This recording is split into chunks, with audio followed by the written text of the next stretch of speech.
안녕하십니까. 이 저녁에도 천국을 향해서 힘차게 달려가시길 바랍니다. 오늘은 우리가 데살로니가전서 9번째 시간으로 빛의 아들아 정신 차리라 라는 제목으로 같이 말씀을 나누도록 하겠습니다. 빛의 아들아 정신 차리라. 우리 지난주에는 성도의 죽음이 어떻게 이해되고 우리에게 받아들여져야 되는지에 대해서 말씀을 같이 나누었습니다. 그리고 그 죽음뿐 아니라 주님 다시 오시는 재림의 때는 언제인가? 그리고 주님의 부활은 우리들의 부활과 어떤 연결되어 있는가? 그것에 대해서 우리가 말씀을 나누었어요. 그래서 성도의 죽음과 부활과 재림, 이것에 대해서 우리가 분명한 신앙적 지식이 있어야 된다 그랬습니다. 그래야만 우리에게 확고한 믿음이 있어요. 그리고 그 주님이 다시 오실 때 그때가 언제인가? 사람들은 별로 그렇게 이 궁금증을 갖지 말아도 되는 것에는 항상 궁금증을 가져요. 궁금증을 가져야 되는 것에는 별로 궁금증을 안 갖고, 애들도 그래서 학교 다닐 때 보면 꼭 학업적인 궁금증은 별로 없어. 연예인 누가 누구랑 사귀냐, 무슨 누가 스캔들이 났냐, 하등 자기 인생에 1도 도움이 안 되는 것에는 그렇게 궁금증이 많아. 잡다한 지식과 잡다한 생각에는 궁금증이 많은데 꼭 필요한 지식에는 궁금증이 없어. 여기 보면 주님께서 분명히 말씀하시거든요. 그 때와 시기에 관하여는 너희에게 쓸 것이 없다. 너희에게 쓸 것이 없다. 우리 지난주 마지막에, 설교 마지막에 제가 읽어드렸던 로마서 13장 11절, 또한 너희가 이 시기를 알거니와 자다가 깰 때가 벌써 되었으니, 여기서도 분명히 뭐라 그러냐면 너희가 이 시기를 알거니와 그랬어요. 이 시기는 안 돼요. 그리고 자다가 깰 때가 벌써 되었으니 이는 이제 우리의 구원이 처음 믿을 때보다 가까웠음이니라. 우린 이걸 압니다. 아멘이십니까? 처음 믿을 때보다 가까워졌어요. 지난주 설교를 들을 때보다 일주일 가까워졌어요. 자꾸 주님 오실 날이 가까워오고 있습니다. 그러니까 그 때와 시기, 몇 년, 몇 월, 며칠 그런 거에 관심을 갖지 마세요. 이미 다가오고 있어요. 카운트다운은 이미 되고 있어요. 예수님도 마태복음 24장 36절에 그러나 그 날과 그 때는 아무도 모르나니 하늘의 천사들도 아들도 모르고 오직 아버지만 아시느니라. 그러니까 그 때와 그 날에 대해서 관심을 갖지를 마세요. 분명한 그 때가 자꾸 다가오고 있다는 것만 알면 되는 거예요. 학교 다닐 때도 보면 애들이 꼭 공부 안 하는 애들이 항상 시험 기간을 찾아요. 시험 기간이 언제냐? 공부 평소에 하는 애들은 시험 기간이 언제냐 별로 그렇게 찾지 않아요. 왜냐하면 평소에 합니다. 선생님이 평소에 이 수업 시간에 다 알려줘요. 이건 중간고사, 기말고사 때 중요한 거다. 그러면 그건 100% 나와요. 그럼 별표 쳐놓고 넘어가면 되는 거예요. 그랬다가 그거 표시해놨던 거 다시 보면서 그냥 쭉 그걸 보면 준비가 되는 거예요. 그런데 시험 공부 안 하고 평소에 노는 애들은 뭐예요? 언제 시험 기간이냐? 왜요? 그 시험 기간 전후로 한 일주일 정도. 왜? 바짝 해야 되니까. 바짝 해야 되니까 그 날 딱 알아가지고 그때 딱 하려고. 그래서 시험 기간 일주일 전에 할 거야. 그리고 8일 되면 어떻게 해요? 내일부터 할 거니까. 그리고 8일째는 놀아요 또. 참 신기한 애들. 평소에는 죽어도 안 해. 신앙생활도 그래요. 평소에는 죽어도 안 하다가 주님 언제 오시냐 그때만 관심이 많아. 왜? 언제 온 줄 알면 그때 딱 재비해가지고. 그래서 그런 거 있잖아요. 평소에는 내 마음대로 살다 죽기 직전에 예수 믿고 싶다. 참 대단한 사람. 언제 죽을 줄 알아요. 죽기 직전에 믿겠다는 거예요. 누구와 같이? 예수님 우편에 이 한쪽에 있었던 그 강도와 같이 죽기 직전에 믿으면 얼마나 편합니까? 안 그렇습니까? 평생 자기 마음대로 살다가 죽기 직전에, 임종 직전에 주님 믿습니다 그러고 천국 가면 세상에, 여기서 어릴 때 유치원부터 모태신앙부터 나아갖고 평생 신앙생활한 사람하고 평생 자기 마음대로 살다가 마지막에 신앙 고백하고 가는 사람하고, 자 누가 더 복 받았습니까? 누가 더 복 받았습니까? 거의 대부분의 믿지 않는 사람들은 죽기 직전에 믿는 사람이 복 받은 사람인 줄 알아요. 근데 그 사람은 어때요? 평생을 자기 마음대로 살아요. 누구와 같이요? 야곱과 같이. 내 나그네 세월이 130, 내가 그냥 험악한 세월을 살았다 그러죠. 자기 마음대로 그냥 사는 사람들 인생이 험악한 세월을 살아요. 왜요? 하나님이 그 사람 갈고 닦기 위해서. 그런데 하나님과 동행하는 삶을 사는 사람은 인생의 험악함이 그렇게 많지 않아요.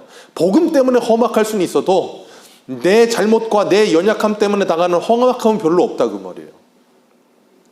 그러니까 고생 사서 하지 마시길 바랍니다.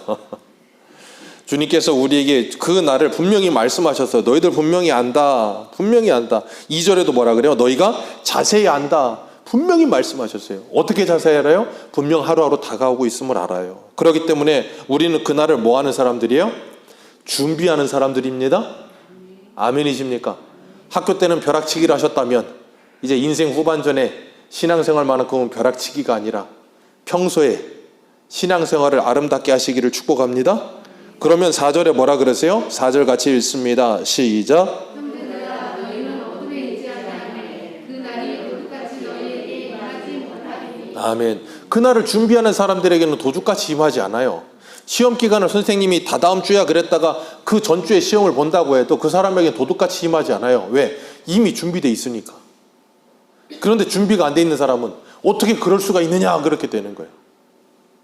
오늘 분명히 1절에 때와 시기에 대해서 너희에게 쓸 것이 없다. 너희들은 이미 다 알고 준비하고 있다. 그러니 그 날이 너희들에게 도적같이 임하지 않지만 준비하지 않는 자들에게는 어떻게 임한다고요? 도적같이 임한다는 거예요. 우리 누가복음 17장 한번 볼까요? 누가복음 17장 20절입니다. 누가복음 17장 20절.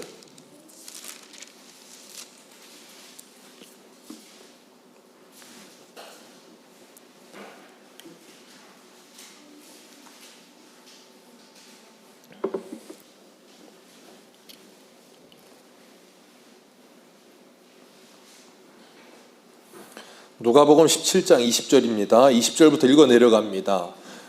신약성경 124페이지. 눈이 좀 안 좋으신 분들은 앞에 크게 돼 있습니다. 우리 같이 읽겠습니다. 시작. 바리새인들이 하나님의 나라가 어느 때에 임하나이까 묻거늘 예수께서 대답하여 이르시되 하나님의 나라는 볼 수 있게 임하는 것이 아니요 또 여기 있다 저기 있다고도 못하리니 하나님의 나라는 너희 안에 있느니라. 또 제자들에게 이르시되 때가 이르리니 너희가 인자의 날 하루를 보고자 하되 보지 못하리라. 사람이 너희에게 말하되 보라 저기 있다 보라 여기 있다 하리라. 그러나 너희는 거기까지만 읽습니다. 여기 있다 저기 있다 2030년부터 뭐다 무슨 할아버지가 와서 무슨 말을 해도 가지도 말고 보지도 말고 아예 그냥 그런 거에 그냥 신경도 쓰지 마시라 그 말이에요. 그러면서 뭐라 그러세요? 26절 같이 읽습니다. 시작. 노아의 때에 된 것 같이 인자의 때도 그러하리라. 노아가 방주에 들어가던 날까지 사람들이 먹고 마시고 장가들고 시집가더니 홍수가 나서 그들이 다 거기까지만 읽습니다. 홍수가 나서 그들이 죽기 직전까지 뭐 했다고요? 먹고 마시고 사고 팔고 시집가고 집 짓고 그것만 했다고요. 노아가 방주를 지으면서 그 방주 지은 시간이 120년이냐 뭐 그런 거 중요하잖아요. 어쨌든 간에 방주인데 오래 걸렸겠죠. 그 기간 동안에 계속해서 뭘 했겠어요? 하나님이 심판하신다 하나님이 심판하신다 계속해서 말을 했을 거라고. 근데 그들이 뭐 했다고요? 듣지 않아요. 노아의 때 그랬어요. 그리고 소돔과 고모라에 있었던 롯의 때 우리 28절 읽습니다. 시작. 사람이 먹고 마시고 사고 팔고 심고 집을 짓더니 롯이 소돔에서 나가던 날에 하늘로부터 불과 유황이 비오듯 하여 그들을 멸망시켰느니라. 인자가 나타나는 날에도 거기까지만 읽습니다. 인자가 나타나는 날에도 이와 같으리라. 노아의 때도 그랬고 롯의 때도 그랬어요. 하나님의 심판이 임하는 그 때에도 그 날까지도 그리고 하나님의 심판이 임하는 그 당일날까지도 그들은 뭐예요? 먹고 마시고 사고 팔고 시집가고 장가가고 집 짓고 그게 뭐예요? 지금 살고 있는 그대로 갈 거라는 거예요. 계시록 22장에 뭐라 그래요? 악인은 악하며 의인은 의로우며 계속 하던 대로 하는 거예요. 하던 대로 살지 갑자기 변하지 않는다니까요. 사람이 성령이 임하기 전에는 갑자기 안 변해. 성령이 임해야 갑자기 변하지. 안 그러면 그냥 하던 대로 하다가 가는 거예요. 악한 자는 하던 대로 악한 일을 하다 가는 거고 의로운 자는 의로운 대로 그냥 하던 대로 가다가 가는 거예요. 그렇기 때문에 인자가 오는 그날에도 어떻게 해요? 갑자기. 노아의 홍수도 갑자기. 기억하세요. 근데 그 갑자기가 그냥 갑자기가 아니에요. 주님께서 이미 몇십 년 전부터 말씀하셨어요. 몇십 년 전부터 말씀하셨지만 그들이 그 말씀을 듣지 않고 준비하지 않았을 뿐이에요. 주님께서 이미 소돔과 고모라에도 말씀하셨지만 그들이 뭐 하지 않아요? 듣지 않고 농담처럼 여겨요. 그러다가 어떻게 됩니까? 그 하나님의 심판이 갑자기 임하는 거예요. 그들에게만 갑자기 임하는 겁니다. 노아에게 갑자기 임하는 게 아니에요. 롯에게 갑자기 임하는 게 아니에요. 하나님의 사람들에게 갑자기 임하는 게 아닙니다. 그러니까 우리는 놀라지 않는 거예요. 그래서 왜? 주님 오실 날을 날마다 기대하고 있는데, 예전에 어떤 분이 그렇게 우스갯소리로 얘기를 했었는데, 하나님의 음성을 듣고 싶다고 날마다 그렇게 기도를 했다. 하나님 한 번만 들려달라고, 한 번만 들려달라고, 하나님의 음성을 한 번만 들려달라고. 근데 하나님이 정말로 음성을 들려줬는데 심장마비에 걸려서 죽었다는 거예요. 우스갯소리로 그러긴 했는데 우리는 주님 어서 오시옵소서 갑자기 오시면 심장마비에 걸리고 그런 게 아니라고요. 주님 오실 날을 준비하면서 오늘을 하루하루 믿음으로 잘 살아가는 거예요. 그런데 그렇지 않은 사람들은 어때요? 자꾸 주님 오실 날을 준비한다고 하다가도 우리가 읽었던 말씀 누가복음 17장 31절에 롯의 철을 기억하라. 롯의 철을 왜 기억해요? 소돔과 고모라에서 나오기는 했어요. 소활당 가다 어떡합니까? 뒤돌아보다가 소금 기둥이 되잖아요. 놓고 온 게 너무 아까운 거예요. 갑자기 떠밀려 나오니까. 그러니까 그 뒤돌아보다가 소금 기둥이 되는 거예요. 우리도 마찬가지입니다. 우리가 이 땅에서 예수 그리스도를 믿고 구원받아 하나님의 자녀로 살아가다가도 믿음 생활하다가도 자꾸 뭐예요?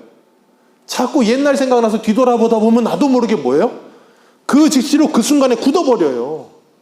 그 순간에 굳어버려서 뭐하게 못하게 되냐면 신앙생활이 더 앞으로 나아가질 않아. 말씀 생활, 기도 생활, 예배 생활이 앞으로 나아가자 거기서 딱 굳어버리는 거예요. 그렇기 때문에 뒤돌아보면 안 되는 거예요.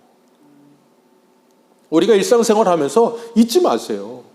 내가 신앙생활 잘하다가도 한번 뒤돌아보는 순간에, 그 순간에 굳어버려요. 그 순간에.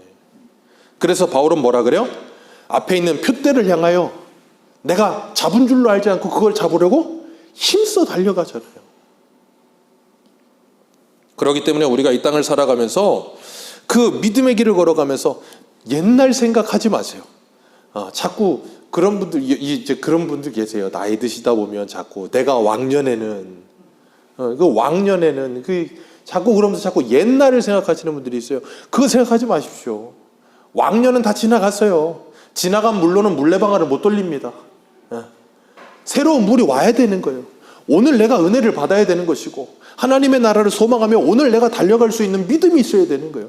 왕년 자꾸 뒤돌아오지 마시고 추억하지 마시고. 그래서 베드로는 베드로전서 4장에 뭐라 그럽니까? 이방인의 뜻을 따라 행한 것이 지나간 때로 족하니라. 옛날에 애굽에서 재밌었는데 그 짜릿했는데 짜릿하고 재밌는 거 자꾸 찾지 마세요. 심장마비 걸립니다. 지나간 때로 족한 거예요. 극한 방탕에, 오죽하면 베드로가 그렇게 표현해요. 극한 방탕에 다름질하지 아니하는 것을 그들이 이상히 여겨 비방하느니라.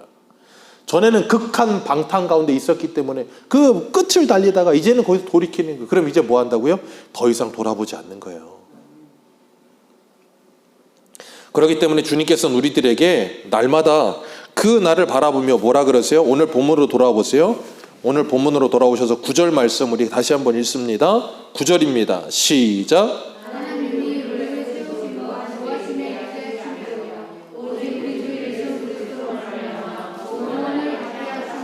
아멘. 하나님이 우리를 세우심은 심판받게 하려는 게 아니라 뭐라고요? 예수 그리스도로 말미암아 구원받게 하기 위함이다. 그렇기 때문에 지나간 때로 족하다. 오늘까지 내가 어떻게 살았든, 제가 가끔 입버릇처럼 하는 말, 어제까지 어떻게 살았든 그거 중요하지 않아요. 지나간 때로 족합니다. 우리가 회개하고 돌이키면 주님은 동에서 서가 먼 것처럼 우리의 죄를 기억지도 아니하신다고 말씀하셨어요. 회개하고 돌이키면 되는 거예요. 회개하고 돌이키면. 그리고 그 주님 오실 날을 준비하는 사람으로 오늘을 살라고 말씀하세요. 우리 한 군데만 더 읽겠습니다. 마태복음 24장 한번 보세요. 마태복음 24장 42절. 마태복음 24장 42절입니다.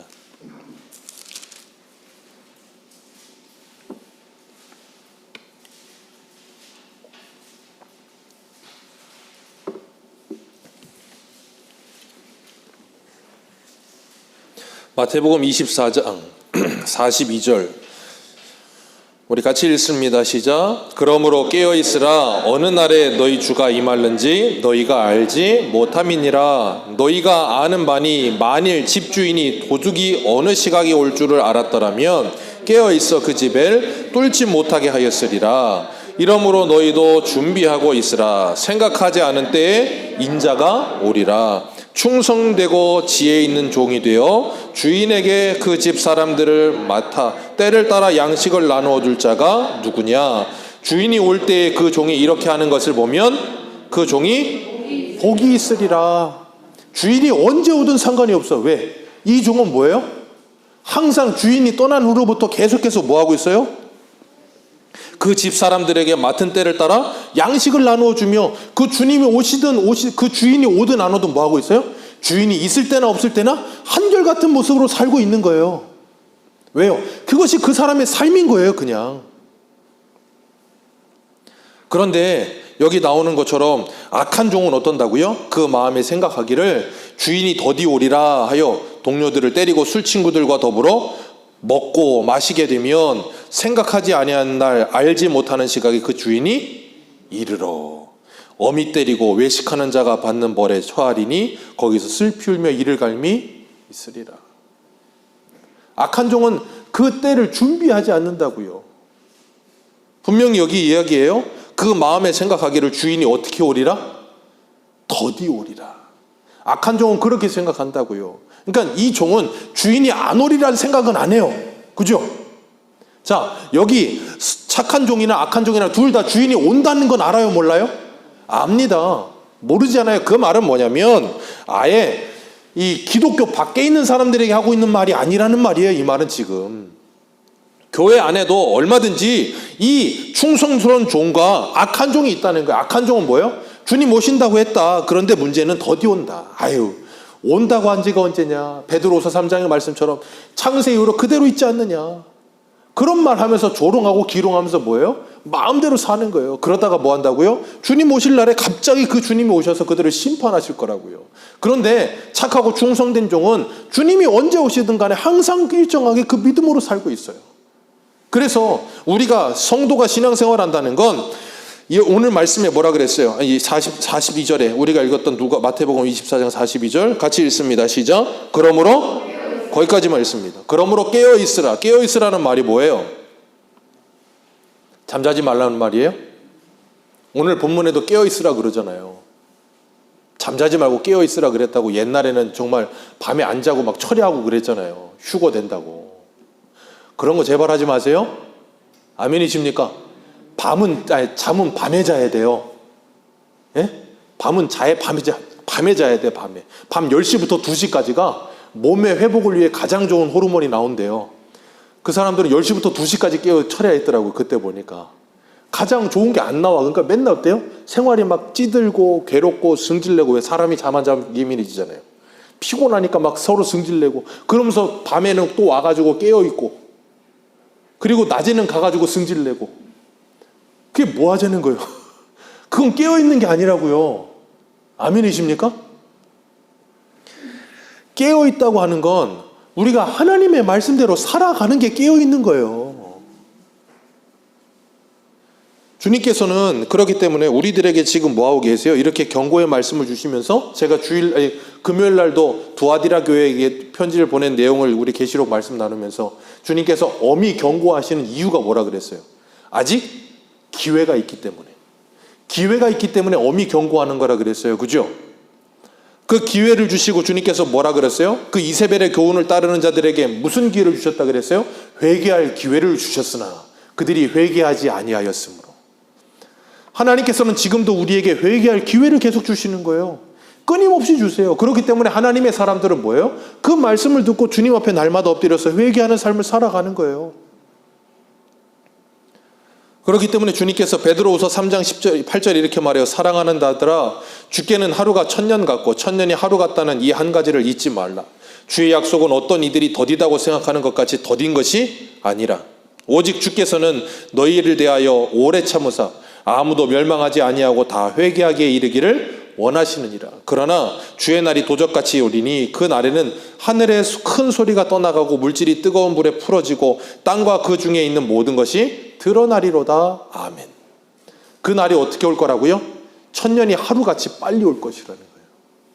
그러니까 그 날을 사모하는 사람들에게는 그 날이 어떻게 와요? 빨리 옵니다. 그 날을 사모하지 않는 사람들에게는 거꾸로도 말할 수 있어요. 그 날을 사모하지 않는 사람들에게는 빨리 옵니다. 벼락같이 와요. 무슨 말인지 이해하시죠? 갑자기 임하니까. 수많은 기회를 다 자기가 내팽개치고서. 그렇기 때문에 하나님께서 지금 우리에게 이렇게 많은 기회를 주시고 은혜를 주실 때 주님의 말씀을 듣는 귀가 있으시길 축복합니다. 주님께서 오늘 본문의 말씀에 이렇게 말씀하세요. 3절 말씀에. 오늘 본문 한번 다시 볼까요? 3절 말씀 한번 같이 읽습니다. 5장 3절 시작.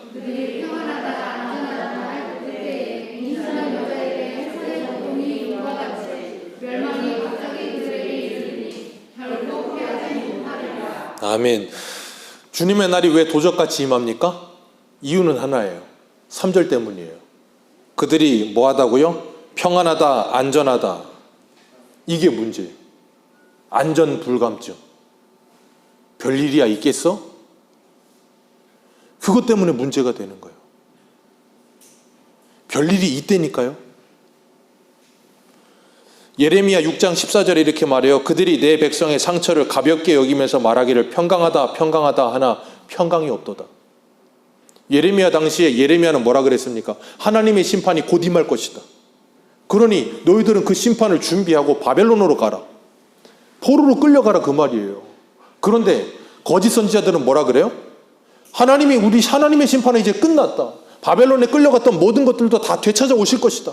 거짓 선지자 하나니아 같은 사람들은 그런 말 하잖아요. 멍에를 막 꺾어버리고 하나님 오죽하면 새 멍에를 달아주겠어요. 못 꺾게. 그런 것처럼 거짓말에 자꾸 속는 거예요. 그러니까 뭐예요? 성도들이 끊임없이 그런 말을 듣고 평안하다 평안하다 그러면서 사람을 지금 당장 죽게 새긴 사람은 고쳐줘야 되는데 그럴 생각은 하지 않고 자꾸 반창고만 불러주고 후시디만 발라주는 거예요. 그러니까 뭐예요? 그 순간에 괴로움과 그 순간의 아픔을 잊는 것 같다가도 또 그러는 거예요. 그게 희망 고문이잖아요. 그러니까 성도들로 하여금 자기 죄에 대하여 자각하는 마음이 없게 만드는 거예요. 그 영적으로 잠들어 버리게 만드는 거예요. 점점점 잠들어 버려. 그러니까 하나님의 말씀이 들리지 않아. 수많은 사람들이 전부 다 평안하다고 하는데 예레미야 혼자 뭐라 그래요? 하나님의 심판이 온다. 오전에도 말씀드렸잖아요. 그러니까 예레미야 고향 사람 아나도 사람들이 뭐라 그랬다고요? 너 다시 한 번만 하나님 말씀 얘기해봐. 아주 그냥 죽여버리겠다 그러잖아요. 왜? 왜 너 혼자 그런 소리 하는 거야? 다 평안하다 그러는데.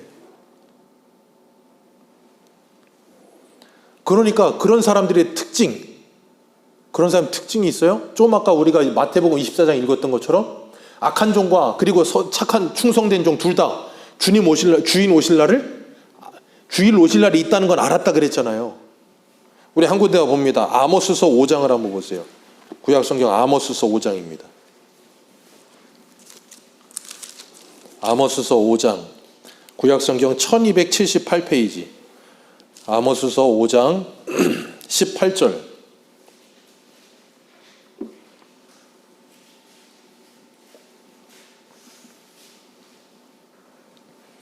아모스서 5장 18절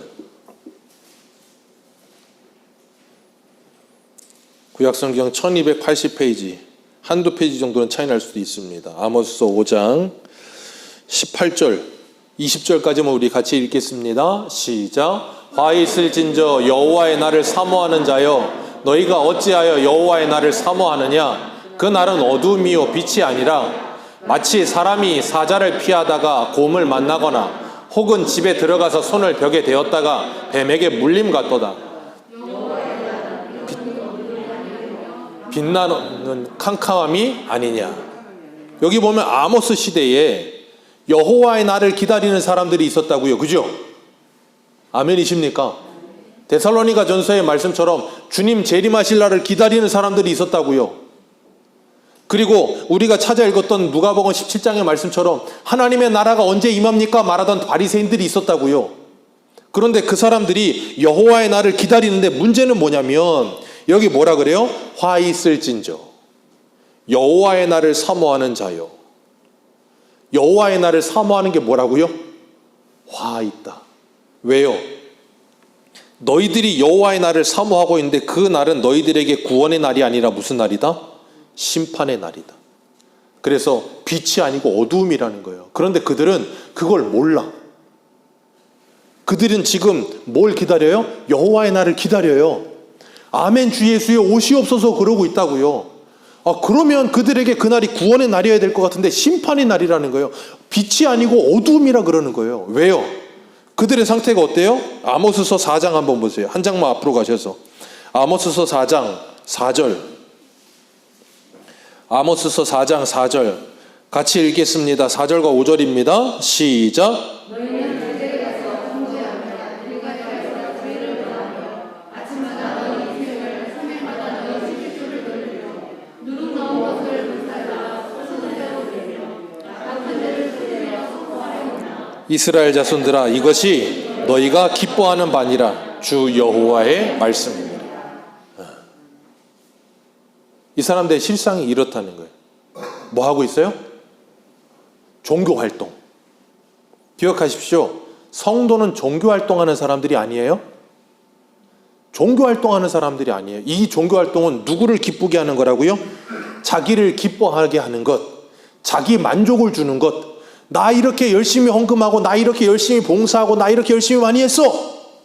누구를 위해서? 입으로는 하나님을 위해서라고 말을 하고 있는데 누구의 영광을 위해서? 내 영광을 위해서.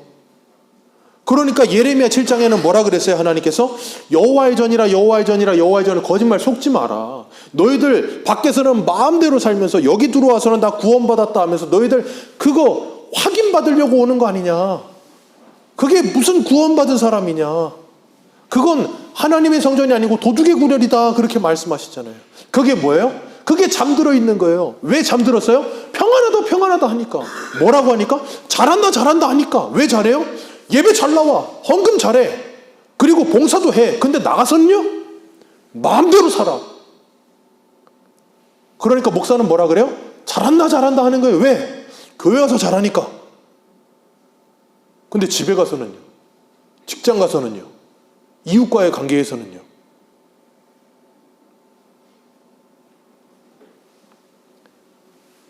표리부동. 앞과 뒤가 달라. 제가 지난주에도 데살로니가 전서 하면서 말씀드렸죠. 거룩은 어디에서라고요? 내 집에서. 슈퍼에서 콩나물 사면서. 옷가게에서 옷을 사면서 거룩이 나오는 거지. 교회 안에서 거룩이 나오는 게 아니라고 말씀을 드렸잖아요. 근데 이 사람들은 교회 안에서 거룩이 나오는 줄 알아요. 그래갖고 한번 보세요. 아모스서 한 장 더 앞으로 가셔서 아모스서 2장 6절 보세요. 아모스서 2장 6절 같이 읽습니다. 시작. 여호와께서 이와 같이 말씀하시되 이스라엘의 서너 가지 죄로 말미암아 내가 그 벌을 돌이키지 아니하리니 이는 그들이 은을 받고 의인을 팔며 신 한 켤레를 받고 힘없는 자의 머리를 티끌먼지 속에 발로 밟고 연약한 자의 길을 굽게 하며 아버지와 아들이 한 젊은 여인에게 다녀서 내 거룩한 이름을 더럽히며 모든 제단 앞에 전당 잡은 옷 위에 누우며 그들의 신전에서 벌금으로 얻은 포도주를 거기까지만 읽습니다. 이러고 있으면서 뭐예요? 여호와의 날을 기다린대요. 여호와의 날을 사모한대요. 그 날은 너희들에게 무슨 날이라? 빛이 아니요 어둠이라. 구원의 날이 아니라 심판의 날이다. 그런데 그들은 뭐예요? 구원의 날인 줄 알고 기다리고 있는 거예요. 그러면서 밖에 나가서는 뭐 한다고요? 신발 한 켤레를 받고 가난한 자를 팔며 힘없는 자의 머리를 티끌먼지 속에서 발로 밟으며. 이게 쉬운 말로 말하면 뭐예요? 온갖 갑질이란 갑질은 다 하는 거예요. 그러면서도 교회 와서는 이렇게 손을 들고 아멘 주 예수여 어서 오시옵소서.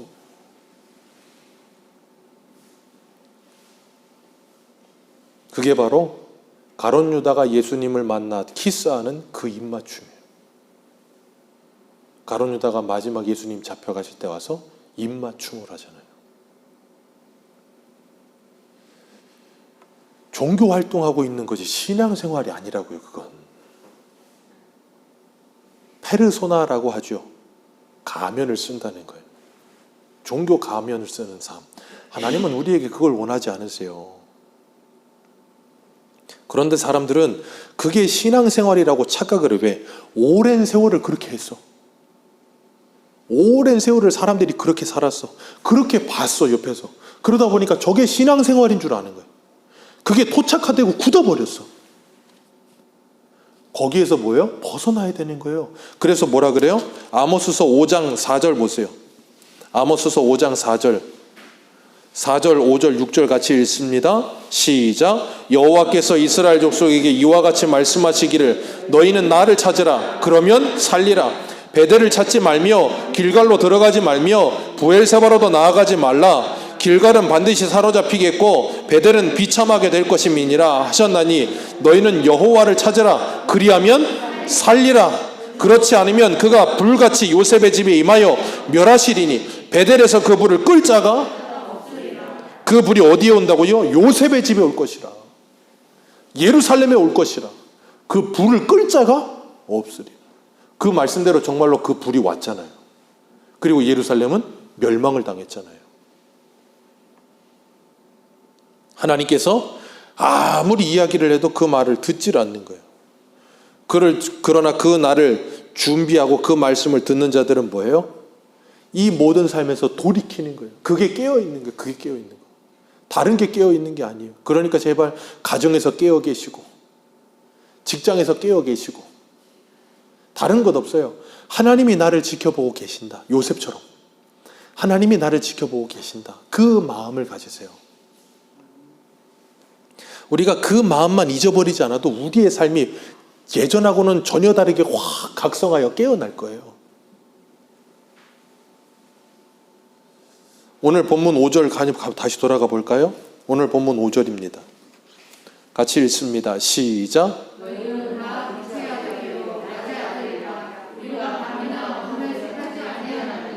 그러므로 우리는 다른 이들과 같이 자지 말고 오직 깨어 정신을 차리자.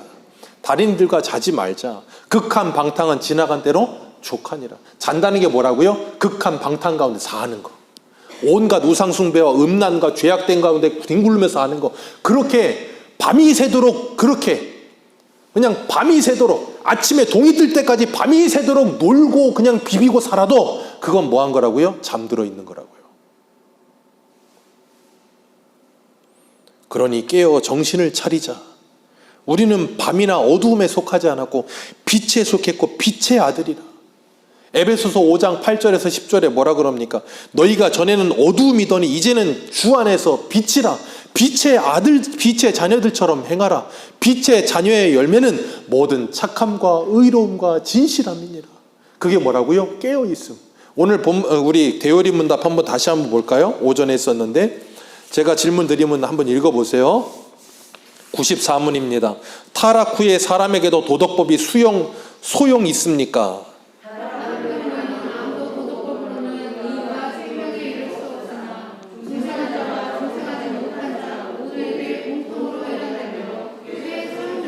네, 타락 후에는 도덕법으로 의와 생명에 이를 수 없어요. 오직 예수 그리스도로만 의와 생명에 이를 수 있어요. 그러나 여전히 이 도덕법은 우리에게 소용됩니다. 유효합니다. 그러니까 우리는 하나님의 말씀대로 도덕적으로 살아야 됩니다. 윤리적으로 살아야 됩니다. 오늘날 그리스도인들은 도덕과 윤리가 너무 상실됐어. 도덕과 윤리가 너무 상실됐어. 우리는 다시 도덕과 윤리를 찾아야 돼요. 어떤 분들은 그래요. 기독교는 공자나 맹자나 노자가 아니라고. 예, 그런 의미에서 도덕과 윤리를 찾자는 게 아니에요. 하나님의 말씀 안에서 도덕과 윤리를 찾자는 거예요. 하나님의 말씀 안에서 예의 바름을 찾자는 거예요. 하나님의 말씀 안에서 질서를 찾자는 거예요. 하나님의 말씀 안에서 권위를 찾자는 거예요. 무질서한 하나님이 아니고 질서의 하나님이시잖아요.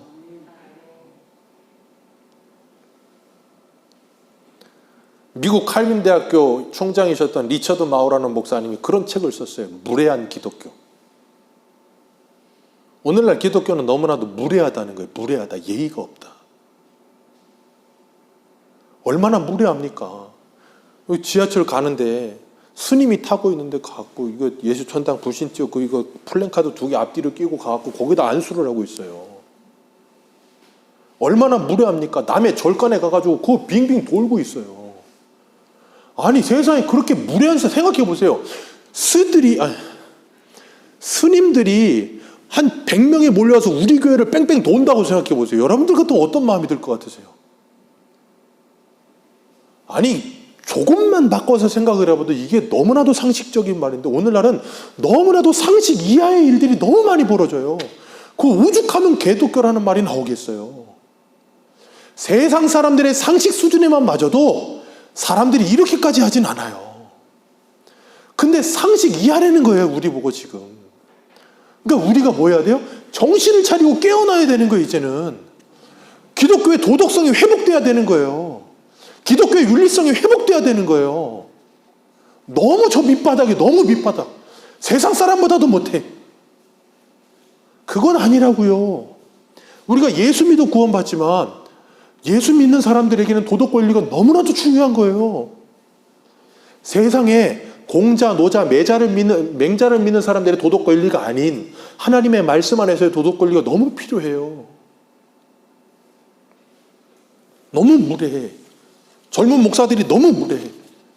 목사라는 타이틀 하나 가지고 그냥 바보대로 반말하고. 전 그게 제일 꼴보기 싫어요. 아니 목사가 무슨 대수입니까? 목사가 되면 왜 어른들한테 반말을 하냐고요. 그건 하나님의 질서에 절대 어긋나는 거예요.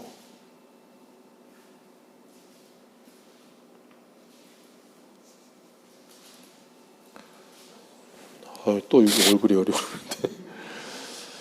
우리 로마서 14장 한번 더 보겠습니다. 로마서 14장 12절. 로마서 14장 12절입니다.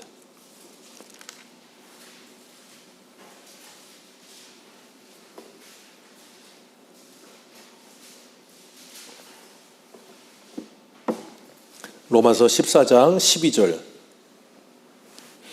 12절부터 우리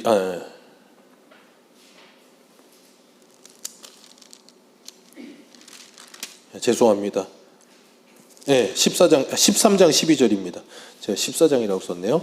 13장 12절 우리 같이 읽겠습니다. 시작. 밤이 깊고 낮이 가까웠으니 그러므로 우리가 어둠의 일을 벗고 빛의 갑옷을 입자. 낮에와 같이 단정히 행하고 방탕하거나 술 취하지 말며 음란하거나 호색하지 말며 다투거나 시기하지 말고 오직 주 예수 그리스도로 옷 입고 정욕을 위하여 육신의 일을 도모하지 말라.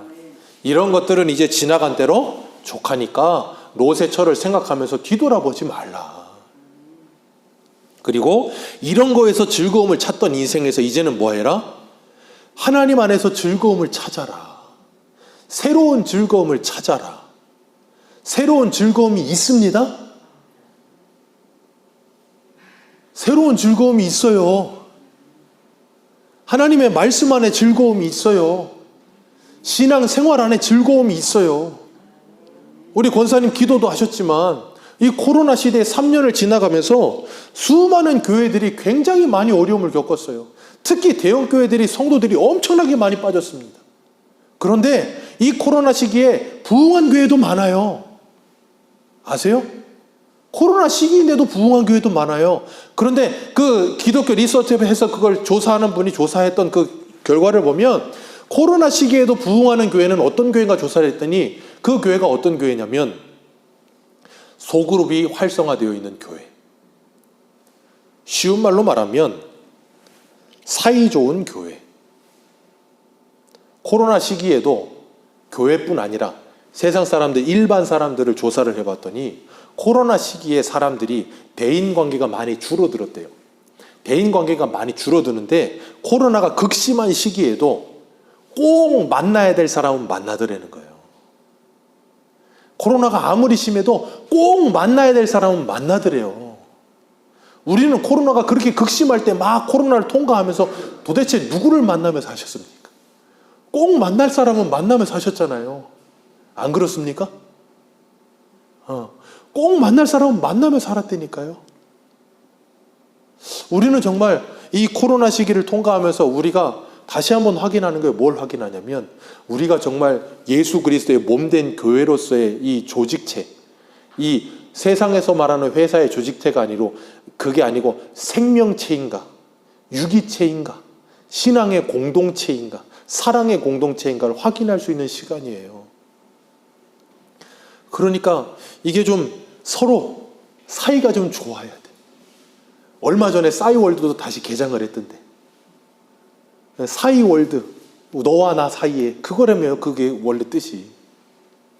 우리도 좀 너와 나 사이에 하나님이 계셔서 우리와 함께 하시는 하나님 안에서 사이가 좀 좋아졌으면 좋겠습니다. 서로 좀 더 친해졌으면 좋겠습니다. 그래서 당신 없이는 못 살아. 그 유행가 가사처럼 정말 우리 교회 성도들끼리 서로 간에 친해지고 서로 간에 정말 너무나도 기쁨이 넘치는 공동체가 돼서 안 보면 못 살고 궁금하고 서로 또 보고 싶고 또 만나고 싶고, 그런 가운데 그 신앙생활이 함께 가는 게 뭐예요? 믿음의 삼겹줄이잖아요. 그런 믿음의 삼겹줄에 있는 사람들은 서로 뭐예요? 서로 독려하는 거예요. 그래서 오늘 본문 다시 돌아가 보세요. 오늘 본문 데살로니가전서 5장 어디예요? 11절 말씀, 11절 같이 읽습니다. 시작.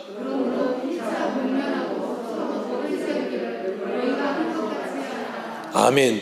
피차 권면하고 서로 덕을 세우기를 너희가 한 것 같이 하라. 유다서 1장 23절의 말씀처럼 어떤 이들은 불 가운데 끄집어내며, 불 가운데 빠져있는 자들은 뭐예요? 그렇게 서로 간에 친밀한 가운데 있으니까 끄집어내 주는 거예요. 어떤 어려움 가운데 있는 사람은 이렇게 세워주는 거예요. 어떤 실족하는 사람은 다시 권면해 주는 거예요. 어떻게 해요? 아니, 못 만나게 하면 전화, 요즘은 다 공짜잖아요. 전화 공짜 아닌 분 계세요? 3만 원만 내도 전화가 무제한이에요. 그죠? 안 그래요? 제 전화만 그런가요? 3만 원만 내도 전화 문자가 무제한이에요. 얼마나 통화하세요?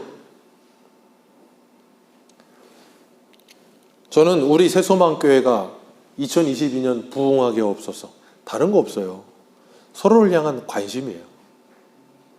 그것이 다시 살아나기를 주님의 이름으로 축복합니다. 서로를 향한 관심, 서로를 향한 마음. 그거 전화하는데 돈 드는 것도 아니잖아요. 메시지 보내는 거 돈 드는 거 아니잖아요. 근데 그게 참 쉽지는 않아요. 그죠? 오래도록 안 하다 보면 다시 한다는 게 쉽지는 않아요. 그런데 다시 하는 거예요. 그러다 보면 뭐 한다고요? 성령께서 역사하세요. 아멘이십니까? 성령께서는 전화 통화 사이에도 역사하세요. 문자에서도 역사하세요. 걱정하지 마시고, 우리가 할 일은 서로 피차 권면하며 모이기를 힘쓰며 모이기를 패하는 자들을 닮지 말고 더욱더 모이기를 힘쓰며 함께 가는 거예요. 그러면서 뭐라 그래요? 10절 말씀 같이 읽습니다. 마지막으로 시작.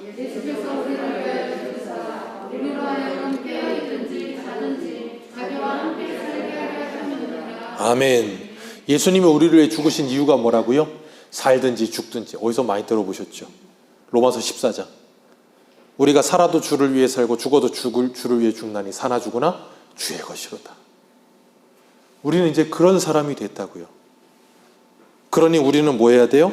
8절 말씀에 낮에 속하였으니 정신을 차리고 믿음과 사랑의 호심경을 붙이고 구원의 소망의 투구를 쓰자.